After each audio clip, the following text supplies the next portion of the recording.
Police എത്തുമ്പോൾ അവളുടെ ബോഡിക്കരികിൽ ഒരു ബ്ലഡ് പോലും ഉണ്ടായിരുന്നില്ല.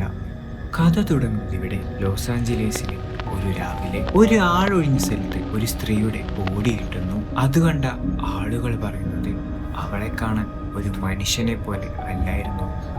അവളുടെ ബോഡി ഒരു കെയർഫുള്ളി പോസ് ചെയ്ത പോലെയായിരുന്നു. മുഖത്ത് ഒരു വിചിത്രമായ സ്മൈൽ പോലെ കട്ട് ചെയ്ത് വെച്ചിരിക്കുന്നു. പോലീസ് ആദ്യം വിചാരിച്ചത് അതൊരു സീരിയൽ കില്ലർ ചെയ്തതാണെന്നാണ്. പക്ഷേ പിന്നീട് വന്ന റിസൾട്ട് അതിനും ഭീകരമായിരുന്നു. ബോഡി കണ്ടെത്തിയ സ്ഥലത്ത് ആ സീനിൽ ഒരു ബ്ലഡോ ഒരു ഫിംഗർ പ്രിന്റോ ഒരു വിറ്റ്നസിനെയോ കണ്ടെത്താൻ അവർക്ക് കഴിഞ്ഞില്ല. കേസ് വാർത്തയായതിനു ശേഷം ഒരു ന്യൂസ് പേപ്പർ ഓഫീസിലേക്ക് അജ്ഞാതനായ ഒരാൾ കോൾ ചെയ്യുന്നു.